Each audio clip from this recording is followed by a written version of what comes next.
Techno रूज में आप लोग का स्वागत है और स्वागत है आपका मेरी क्वेश्चन आंसर सीरीज में, जहां पे हर संडे में आप लोग के सवालों के जवाब दिल खोल के देता हूं, क्योंकि आप भी मुझसे दिल खोल के सवाल जो करते हैं। आज यहां पर दोस्तों वैसे मैं थक गया था बहुत ज्यादा। कल रात में मैं चाइना से मतलब हांगकांग से होते हुए आया, तो शक्ल थोड़ी बदली बदली लग रही होगी, उसको इग्नोर करना क्योंकि मैं बहुत सोया हूं और इसलिए ये भी सीरीज लेट आ रही है, उसके लिए मैं माफी चाहता हूं। और OnePlus 7 Pro आ गया है, अनबॉक्सिंग तो बहुत हो गई, अब मैं सोच रहा हूं कुछ और करते हैं। 3 नए फोन यहाँ पर पड़े हुए हैं, उसके अलावा एक बड़ा सा डब्बा उसमें गिव अवे करना है, बहुत कुछ पेंडिंग है, कुछ इंटरेस्टिंग वीडियोस है जो इस वीक में आपको देने वाला हूं। तो ये सब जब ट्रैवलिंग करते हैं ना तो ये सारा इकट्ठा हो जाता है ना, तो बहुत टेंशन होता है कि करना क्या है, शुरू कहां से करना है, ये नहीं समझ में आता है। एनीवेज दोस्तों, ज्यादा मिस नहीं करते और शुरू करते हैं हमारे सवाल जवाब से। और जो पहला सवाल निकल कर आता है वो है सायान बासु। वो पूछते हैं will Jio really launch any budget smartphone, if yes then when. अब ये नहीं पता कि जियो एक बजट फोन लाएगा कि नहीं लाएगा, लेकिन हाँ, जियोफोन 3 बहुत ही जल्दी मिलेगा। और ऐसा पता चला कि जो जियोफोन 3 आएगा, जियोफोन 1 और जियोफोन 2 जो फीचर फोन थे, ये शायद से एक स्मार्टफोन हो सकता है। जी हाँ, जो आपको 3000 के आसपास देखने को मिल सकता है। और जून के आसपास इलेक्शन जाते ही जियो कुछ करने वाला है, इतना मुझे पता चला था। अब देखते हैं, शायद गीगा फाइबर को ऑफिशियल कर देगा या फिर एक नया फोन भी साथ में लॉन्च कर देगा। तो कुछ ना कुछ खास जियो करने वाला है, देखते जब होगा तो मैं आपको जरूर इसके बारे में बता दूंगा। प्रीतम रॉय बोलते हैं कि ब्रो आप Realme U1 versus Realme 3 Pro front कैमरे की रिव्यू कर दो ना। देखिए, करने की जरूरत ही नहीं है, Realme U1 बेटर है। सोनी IMX576 वाला आपको सेंसर मिलता है, तो Realme U1 की सेल्फी आपको बेटर मिलेगी अगर आप उसको Realme 3 Pro से कंपेयर करते हैं। और रवि रंजन बोलते हैं Realme C2 में Android Pie है और Realme 2 में आज भी Android 8.1 है। Realme 2 का मैं कब तक, देखिए यार, ये चीज मैंने माधव शेठ से भी पर्सनली बात किया, तो कहा था कि जो पुराने फोन से Realme 2 है या Realme 1 या Realme 2 Pro, Realme U1 वगैरह में आप proper stable Android OS Pie का अपडेट जो वो दे दो तो बेटर रहेगा। काफी सारे लोग मांगते हैं, तो उन्होंने कहा था कि जून तक हम सब कुछ क्लियर कर देंगे, तो थोड़ा रुक जाइए और 20-25 दिन शायद से आपको जून तक सारे फोन्स में जो एंड्रॉइड पाई का अपडेट मिल जाएगा। समत शेख बोलते PUBG 2 game for peace launch date. ये PUBG 2 नहीं है भाई, ये चाइना के अंदर PUBG को उन्होंने अलाउड नहीं किया था, तो वहां पर गेम फॉर पीस बन के लॉन्च हुआ है। तो कुछ इस तरीके की सीन है, तो PUBG 2 ऐसा कुछ भी नहीं है। PUBG होता है, PUBG 2 अभी तक कुछ आया नहीं, इसके बारे में कोई बात हुई नहीं। PUBG 2 आएगा भी नहीं, क्योंकि PUBG चल रहा है तो उसका सक्सेसर लाने की जरूरत है ही नहीं। यहाँ पे इरम खान बोलते हैं कि भाई Realme 3 doesn't support Gcam when it have camera two API। Hardware में कैपेबिलिटीज तो दी दिया है, लेकिन सॉफ्टवेयर में प्रॉपर ऑप्टिमाइजेशन नहीं हुआ है। अभी Xiaomi के फोन्स में इतना क्यों होता है, जब भी Xiaomi के फोन्स आते हैं तो उनमें Gcam कैमरा टू API भी मिलता है, Gcam भी मिलता है, प्रॉपर चलता है, क्योंकि उनका जो कम्युनिटी है, उनके जो डेवलपर्स है वो बहुत एक्टिव है और बहुत दिन रात मेहनत करते हैं। Realme के लिए अभी बहुत टाइम लगेगा है, पर इतना नहीं है जितना Xiaomi के लिए, क्योंकि बहुत पुराना Xiaomi चलता है और उसकी ये सब चीजें बहुत होती है। अरबाज खान बोलते हैं कि आपके लिए रिव्यू मोबाइल कब मिलना शुरू हो जाता है और आपको कब मिला था, कितने सब्सक्राइबर पर मिला था? एक्चुअली स्टार्ट में मुझे समझा नहीं क्या पूछना चाहते हैं। देखिए, मुझे कब मिला था, तो मेरे जब 1500 सब्सक्राइबर थे, 1500 सब्सक्राइबर्स थे, सिर्फ उस टाइम पर भी मुझे रिव्यू यूनिट मिला था और मैंने पहला फोन अनबॉक्सिंग किया था कूलपैड Note 3 Lite का। जी हाँ, मैंने ईमेल कर दिया था कंपनी को, ऑल इन द ब्लू उनका रिप्लाई भी आ गया, उन्होंने कहा ठीक है हम आपको भेजते हैं, आप रिव्यू कर दो। तो बहुत खुश हो गया था, वो पहला रिव्यू यूनिट था मेरा जो लकीली मुझे मिल गया था। बाकी आप सबको जो नए क्रिएटर्स है, आप ईमेल करते रहिए, कंपनी को फॉलोअप करते रहिए, अच्छे कंटेंट्स क्रिएट करिए, तो आपको भी मिल जाएगा। सईद हैदर अली बोलते हैं कि अस्सलाम वालेकुम। वालेकुम अस्सलाम। OnePlus 7 Pro, black shark 2, Nubia red magic 3, Vivo IQ, कौन सा बेस्ट गेमिंग के लिए, थोड़ा बताओ। इन सब में से गेमिंग के लिए कौन सा फोन बेस्ट है? देखिए, रेड मैजिक 3 मेरे सबसे बेस्ट है, क्योंकि फिजिकल कूलिंग फैन आपको मिलता है। ब्लैक शार्क 2, उसके बाद Vivo IQ है। OnePlus 7 Pro गेमिंग के लिए आप उसको नहीं बोल सकते, क्योंकि 90 हर्ट्ज स्क्रीन देने से कुछ नहीं होता है, उसको ऑप्टिमाइज भी करना पड़ता है।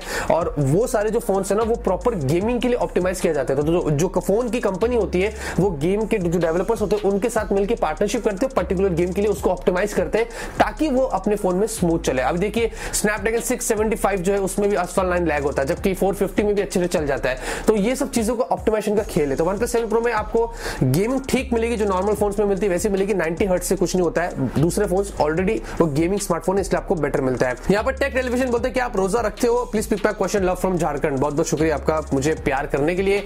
जी हाँ, मैंने सारे रोजे रखा था जब तक मैं यहाँ था, लेकिन जब मैं ट्रेवलिंग किया तो मैंने स्किप कर दिया, क्योंकि बहुत ज्यादा ट्रेवलिंग हो गई थी और वो सारे मैं बाद में कवर करना पड़ेगा मुझे। तो जी हाँ, मैं जब भी इंडिया में हूँ और रमजान आता हूँ तो मैं पूरे रोजे रखता हूँ। यहाँ पर बापी मिस्त्री बोलते हैं कि भाई eSIM बजट फोन्स में कब तक आएगा? eSIM अभी देखिए फिलहाल के लिए तो कुछ आईफोन्स और गूगल पिक्सल टाइप के फोन्स में मिल रहा है, और जियो और एयरटेल ही है शायद जो इंडिया में ये प्रोवाइड कर रहे हैं। एम्बेडेड होता है आपके फोन के अंदर, फिजिकल सिम की आपको निकाल के डालने की जरूरत नहीं पड़ती है, फिर आपकी आइडेंटिटी वो आपके कैरियर से मैच करके वो आपकी सर्विस चालू हो जाती है। तो आपको जब नेक्स्ट फोन लेते हैं तो सिम कार्ड निकाल के उसमें डालने की जरूरत नहीं है। उस फोन में अगर eSIM होता है तो वो सारी चीजें इंटरनेट से ही, मतलब सब कुछ कैरियर से ही आपका हो जाता है। अब ई सिम बजट में आएगा नहीं आएगा ये मुझे नहीं पता, आ भी सकता नहीं भी आ सकता यार। कभी हमने सोचा था, मैंने आपको पहले भी बताया था कि फिंगरप्रिंट स्कैनर हो या पॉप आउट कैमरा हो या स्नैपड्रैगन 845 20,000 रुपए के नीचे मिलेगा नहीं ना, तो ये भी आपको फ्यूचर में मिल सकता है। अभी विकास शर्मा को एक लैपटॉप परचेस करना है और यहाँ पर उन्होंने इसकी स्पेक्स बता दिए, एसर एस्पर 5 उनको दिखा है। ये अच्छा लैपटॉप है 45,000 की प्राइस के अंदर मेरे हिसाब से, लेकिन यहाँ पर उन्होंने पूछा एसर की ब्रांड और उसकी सर्विस कैसी है। ब्रांड तो ठीक है, लेकिन एसर की सर्विस में मुझे एक बार इशू आ गया था प्रॉपरली। हालांकि एसर की गलती नहीं है, जो सर्विस सेंटर में मैं गया था उन लोग ने यहाँ पर मुझे उल्लू बनाया था, लेकिन बाद में उनकी जब मैंने कंप्लेंट किया तो एसर तक बात गई, तुरंत एसर ने एक्शन लिया था और मेरा काम हो गया था। तो एसर ने अच्छा काम किया था, सर्विस सेंटर ने बुरा काम किया था। तो ये सर्विस सेंटर पर डिपेंड करता है, ब्रांड तो चलो अपना काम कर ही लेती है। तमजीद अहमद बोलते हैं लॉन्ग टर्म यूज के लिए कौन सा फोन बेस्ट रहेगा, Realme 3 Pro और Redmi Note 7 Pro। दोनों ही फोन अच्छा है, लेकिन आपको थोड़ा बेटर कैमरा चाहिए तो मेरे हिसाब से Redmi Note 7 Pro अच्छा है, लेकिन अगर आपको ज्यादा अच्छी गेमिंग करना है तो Realme 3 Pro आपके लिए बेस्ट है। ललित अब हमारे बोलते हैं पॉपअप कैमरा इज गुड और बैड। देखिए पॉपअप कैमरा अच्छा ही है, नई टेक्नोलॉजी है तो कोई प्रॉब्लम नहीं है, उसकी वजह से आपको फुल स्क्रीन डिस्प्ले मिल जाती है और वो उसकी जो लाइफ होती है वो 2 लाख टाइप होती है, तो यार कितने बार आप उसको कर लो कोई प्रॉब्लम नहीं होगा। तो मेरे हिसाब से एक नई टेक्नोलॉजी अच्छा भी लगता है तो कोई प्रॉब्लम नहीं है। मानारम अदरा बोलते हैं कि वो कंफ्यूज है Realme 3 Pro और Redmi Note 7 Pro के बीच में, वो ले या फिर वेट करे Realme X या Redmi Note 7S। Note 7S कल आएगा तो कल खुलासा हो जाएगा, मैं आपको बता दूंगा। अब Realme X जून के महीने में शायद आने वाला है, तो अगर आप वेट कर सकते तो कर लीजिए। मैं तो बोलता हूँ Mi A3 का वेट कर लीजिए, तो कुछ टाइम में आपको देखने को मिलने वाला है। गौतम लश्कर बोलते हैं Mi A3, देखिए उससे रिगार्डिंग ही सवाल आ गया। Mi A3 have Snapdragon 730 and price under 15K and also India launch. ये पूछना चाहते हैं कि क्या उसमें स्नैपड्रैगन 730 होगा। अभी मनु कुमार जैन ने तो कंफर्म किया था कि Xiaomi का फोन आएगा जिसमें स्नैपड्रैगन 730 वाला प्रोसेसर होगा। अब वो Redmi Note 7S होगा, कल जो पता चलेगा वो होगा, या फिर अगर उसमें नहीं होगा तो फिर गारंटी वो Mi A3 के अंदर आपको मिलेगा। और अंडर 15,000 नहीं हो सकता है भाई, 730 15,000 रुपए के नीचे नहीं मिलेगा, इतना तो मैं आपको बोल देता हूँ। और इंडिया लॉन्च आपको कुछ दिनों में ही शायद इसके बारे में पता चल जाएगा। यहाँ पर ब्रिल स्टार रॉकर्स बोलते हैं कि इनका सवाल ये है कि भाई जो फोन कंपनी बनाती है और वो उसको बेचती है तो उसमें कंपनी को कितने में वो फोन एक्चुअली में पड़ता है, क्योंकि जो फोन बेचते हैं वो ऑब्वियसली काफी महंगे होते हैं। अभी सैमसंग की और एप्पल की बात करूं तो ये लोग ना बहुत ज्यादा महंगे रखते हैं फोन अपने। इनका एक्चुअल फोन का जो कॉस्ट होता है वो 20-25 हजार के आसपास होता है, लेकिन S10 आपको कितने में मिलता है 73-74,000 के अंदर। लेकिन उसके बीच में भी बहुत सारे चीजें होती है, उनकी एडवर्टाइजमेंट पे खर्चा होता है, एम्प्लॉइज पर होता है, प्रोडक्शन पर होता है, बहुत कुछ होता है। सब ध्यान में रख के वो लोग इतना ज्यादा पैसा रखते हैं क्योंकि फोन भी फ्लैगशिप लेवल का है। ऐसे ही एप्पल भी करता है। अभी Xiaomi और Realme कैसा है ना, ये लोग प्रॉफिट मार्जिन बहुत कम रखते हैं, ये लोग दूसरे चीजों से पैसे कमाते हैं, इससे पैसे नहीं कमाते। इसीलिए यहाँ पर Xiaomi और Realme एक ही लेवल पर चल रहे हैं, कुछ इस तरीके का यहाँ पर सीन हो रहा है। तो आपको ध्यान रखना पड़ेगा, सबका अलग अलग यहाँ पर रेट होता है। आदित्य उपागल बोलते हैं why don't smartphone companies like Realme और Xiaomi use old 800 series like 821 और 835 इंदर। बात तो आपने बहुत ही अच्छी करी है कि वो लोग बजट फोन्स दे रहे हैं और अगर चाहे तो वो इस तरीके के प्रोसेसर दे सकते हैं जो बहुत ही बढ़िया है, लेकिन ये सारे जो प्रोसेसर है ये काफी पुराने हो चुके हैं। पावरफुल तो है लेकिन प्रॉपर ऑप्टिमाइज्ड नहीं है। अब डुअल 4G वोल्टी के लिए भी मेरे ख्याल से इनमें आपको शायद सॉफ्टवेयर अपडेट की जरूरत पड़ जाएगी। डेडिकेटेड AI का भी आपको सपोर्ट अलग से होना चाहिए। तो बहुत सारे फैक्टर्स होते हैं, तो वो चाहते हैं कि जो प्रोसेसर नए आए मार्केट में वो नए फीचर्स के साथ में आ रहे ताकि वो आज के साथ में मैच कर सके। इसीलिए वो लोग आपको स्नैपड्रैगन 675, 710, 730 जैसे प्रोसेसर आपको दे रहे। तो सेंस नहीं बनता है ऐसे प्रोसेसर को फोन में देने के लिए, क्योंकि फिर इनमें कभी कभी हीटिंग इशू भी आ जाता है, तो बहुत प्रॉब्लम होते हैं, इसीलिए वो लोग शायद नहीं देते। हर्षित टेक्स बोलते हैं कि Realme 3 Pro क्या गेमिंग के लिए सही है, कैमरा सही है, 2-3 साल तक अगर उसको कंटिन्यूसली इस्तेमाल करना है तो देखिए भाई सही है, कोई प्रॉब्लम नहीं। गेमिंग के लिए तो बहुत ही अच्छा है, इसमें कोई इशू नहीं। कैमरे में फिक्स की बहुत जरूरत है। 960 FPS तो मैंने पहले भी बोला था कि मार्केटिंग गेमिंग के लिए बस पता नहीं लोगों ने डाल दिया है। मैंने बहुत ज्यादा फीडबैक दिया उनको 960 FPS पर। कैमरे में थोड़ा बग्स है, उसको फिक्स करना चाहिए, डिटेलिंग में भी फोकस करना चाहिए। तो बहुत सारे फैक्टर्स है कैमरे से रिगार्डिंग, लेकिन अगर गेमिंग के लिए चाहिए तो मैं आपको ये जरूर से रिकमेंड करता हूँ। यहाँ पे हशीर मिर्जा पूछते हैं कि रोहित भाई Redmi K20 के इंडिया लॉन्च और प्राइस से रिलेटेड कुछ कहिए, और Redmi Note 7S का क्या चक्कर है। Redmi K20 से इतने सवाल थे कि मैं आपसे क्या पता, मतलब स्पैम ही समझ लो, इतने लोगों ने इतना सवाल किया था कि Redmi K20 ऑफिशियली तो कंफर्म है ही कि इंडिया में लॉन्च हो जाएगा, स्नैपड्रैगन 855 के साथ में आएगा। अब ये पहले चाइना में लॉन्च होगा Redmi K20, उसके बाद इंडिया में भी Redmi K20 ही बन के आएगा। अब Poco F2 का मुझे डाउट है कि यार Poco F2 किस नाम से आएगा, शायद वो Redmi K20 Pro जो आएगा वो इंडिया में Poco F2 बन के आएगा, क्योंकि ऐसे स्ट्रॉन्ग लीक्स यहाँ पर निकल कर आ रही थी। लेकिन Redmi K20 आएगा, प्राइस क्या होगी ये नहीं पता, देखते हैं, जैसे आएगा मैं आपको आपको जरूर इसके बारे में बताऊंगा। और Redmi Note 7S इसके बारे में तो आपको मैं कल ही बता सकता हूँ। उज्जवल सरकार बोलते Realme X कब इंडिया में लॉन्च होगा, प्लीज बताइए। जून के महीने में आने वाला, माधव शेट्टी ने ऑफिशियली कंफर्म किया। अभी उन्होंने एक बड़ी चीज ये बताई है कि जो Realme X है वो इंडिया के लिए अलग होगा, उनका इंडियन वर्जन होगा। तो जो चाइनीज वर्जन है वो अलग था, इंडियन वर्जन अलग होगा, और उसकी जो प्राइस होगी वो 18,000 रुपए के आसपास होगी, स्टार्ट होगा मेरे ख्याल से। तो शायद से स्नैपड्रैगन 730 वो लोग दे सकते हैं। यहाँ पे मसूद अहमद चौधरी बोलते हैं कि अस्सलाम वालेकुम। वालेकुम अस्सलाम। फुशिया ओएस कब आएगा और फुशिया का अपडेट प्रीवियस एंड्रॉइड फोन में आएगा या नहीं? देखिए फुशिया ओएस का मैंने आपको पहले भी बताया था कि ये अब एक डेडिकेटेड कोई ऐसा वो नहीं है जिसके लिए आपको पूरा एंड्रॉइड छोड़ के उस पर जाना पड़ेगा। वो एंड्रॉइड से ही रिगार्डिंग होगा, और वो सिर्फ स्मार्टफोन में नहीं, टैबलेट में, स्मार्ट स्पीकर्स वगैरह के टाइप में भी आपको देखने को मिल सकता है। तो कुछ इस तरीके का होगा, और ये अपडेट पुराने एंड्रॉइड फोन्स पे भी आएगा, तो शायद से आ सकता है। इसके बारे में मैं ज्यादा कुछ नहीं कह सकता हूं अभी। इसके लिए ना एंड्रॉइड जो है नॉर्मली वो लाइनक्स कर्नल पर बेस्ड है, लेकिन ये शायद गूगल खुद का कर्नल इस्तेमाल करेगा। अब देखते हैं कि क्या है, लेकिन ये एक ऑल टुगेदर डिफरेंट चीज होने वाली है जो आपको इसके बारे में कुछ टाइम में ही पता चलेगा। द असैसिन बोलते हैं Poco F2 supports liquid cooling, will Poco F2 6GB variant will come with. देखिए आपने तो इतना आगे का बात कर लिया कि मैं आपसे क्या बताऊं।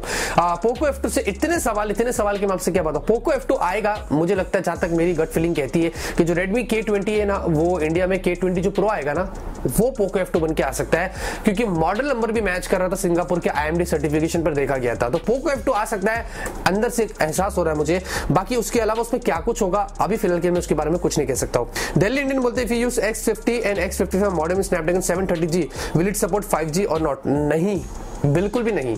वो प्रोसेसर की कैपेबिलिटीज होनी चाहिए ताकि वो 5G को एक्सेप्ट करे। जो 855 है वो 5G रेडी, इसलिए क्यों बोलते 5G रेडी, जब जाके मॉडेम लगा के आपको मिलता है। अभी देखिए कितने स्नैपड्रैगन 855 वाले फोन मार्केट में आ चुके हैं। OnePlus 7 देख लो, OnePlus 7 Pro देख लो 855 के साथ में, लेकिन एक 5G वेरिएंट क्यों आ रहा है अलग से? इसी में क्यों बोलो 5G आपको नहीं दे रहे? क्योंकि वो मॉडेम का जरूरत पड़ता है, इसीलिए। तो आपको ध्यान रखना है, हर स्नैपड्रैगन 855 5G नहीं लाता है। स्नैपड्रैगन 855 के साथ में मॉडेम लगा के 5G का आपको सपोर्ट मिलता है। ये चीज आपको ध्यान रखनी है। अंशुल जोशी बोलते हैं कि Mi 3 comes with 32 megapixel selfie camera, LED notification light. इतना आपने आगे की बात कर ली कि Mi 3 में इतना पता चल रहा है कि 3.5 mm ऑडियो जैक आपको मिलेगा और डेडिकेटेड माइक्रो SD कार्ड का स्लॉट मिलेगा। ये थोड़ा सा अंदर से मैंने जुलझाल करके पता किया हो, बाकी अब मुझे इसके अलावा नहीं पता कि इसमें क्या कुछ होगा। हाँ, शायद हाईएस्ट पॉसिबिलिटी कि आपको 32 मेगापिक्सल की सेल्फी मिल जाए, लेकिन अभी और मैं ज्यादा इसके ऊपर कुछ नहीं कह सकता हूँ। अंशु सरकार बोलते हैं कि is it 4GB phone are not future ready for heavy apps? मैं एक ही चीज कहता हूं कि मिनिमम अभी आज का जो जमाना है, आज की जो टेक्नोलॉजी आ गई, जो फोन में फीचर्स आ रहे, जो गेम्स आ रहे, इतनी नई चीजें आ रही है, तो मेरे हिसाब से 4GB मिनिमम होना चाहिए आपके फोन के अंदर उस चीज के साथ में मैच करने के लिए, क्योंकि उससे कम होता है। तो देखिए आप 2GB वाले फोन देखिए आजकल कितना बुरा चलता है। एक जमाने में 2GB बहुत ज्यादा हो जाता था, तो मिनिमम 4GB तो अभी होना ही चाहिए। और उसके ऊपर 3GB भी सही है, 3GB भी बुरा नहीं है। आप PUBG खेलो, मल्टीटास्किंग करो, 3GB वाले फोन में भी अच्छा चलता है, लेकिन मिनिमम 4GB होना चाहिए, और उससे ऊपर जितना उतना बेटर हो। टेक्नोलॉजी लेटेस्ट है, जमाना बदल गया है, तो उसके साथ मैच करना जरूरी है। सुमन बॉल बोलते हैं कि how long can you stay without smartphone and internet? मैं नहीं रह सकता हूँ, मैं 5 मिनट नहीं रह सकता हूँ। मैं नीचे भी जाता हूँ, नमाज पढ़ने के लिए भी जाता हूँ, या कहीं और काम में भी जाता हूँ, तो जब ऊपर आता हूँ तो सबसे पहला चीज मैं अपने फोन को हाथ में लेता हूँ, क्योंकि मैं यूट्यूब चलाता हूँ तो मुझे देखना पड़ता है। मुझे ईमेल आया, कमेंट्स आए, क्या वीडियोस हो रहा है क्या नहीं हो रहा है, तो मैं एक 5 मिनट भी नहीं रह सकता हूँ। आप तो 2 दिन रह सकते हो, मैं बिल्कुल भी नहीं रह सकता हूँ। यहाँ पे इरफान अली बोलते हैं कि toogood.com से रिफर्बिश प्रोडक्ट्स खरीदना सही है क्या? ऑनेस्टली कहूँ तो दोस्त, मैंने बिल्कुल भी इससे कुछ मंगाया नहीं हूँ। मैंने कभी इसके बारे में जाके रिसर्च नहीं किया हो, तो मुझे कुछ नहीं पता। और ये अच्छा भी है, बुरा भी है। देखिए ये सब चीज जो रिफर्बिश्ड होते हैं ना, कंपनीज भले जेन्युइन हो, लेकिन वो प्रोडक्ट आने के बाद अगर कभी प्रॉब्लम हो जाती है तो वो इलेक्ट्रॉनिक से कुछ भी हो सकता है। इसकी गारंटी ना कंपनी ले सकती है ना वो प्रोडक्ट ले सकता है। तो मैं आपको इसके बारे में कुछ नहीं कह सकता, ये आप पे डिपेंड करता है। आप जाके देख लीजिए, आपको अच्छा लगता है तो आप ले सकते हैं, ऐसा कुछ प्रॉब्लम नहीं है। तो ये थे दोस्तों हमारे आज के सवाल और जवाब की सीरीज। उम्मीद करता हूं आपको पसंद आएगी। थोड़ा सा थक गया हूं, परेशान हूं, इसलिए मैं कम किया हूं और जैसे जैसे दे दिया हूं। अगर गड़बड़ी होती है तो उसके लिए मैं माफी चाहता हूं। नेक्स्ट सेशन के लिए भी आप मुझसे इस वीडियो के नीचे जो चाहे वो सवाल कर सकते हैं। वीडियो पसंद आएगी तो लाइक करना। मिलते हैं आपसे अगले वीडियो में एक नए वीडियो के साथ। Till then have a great day and always keep smiling.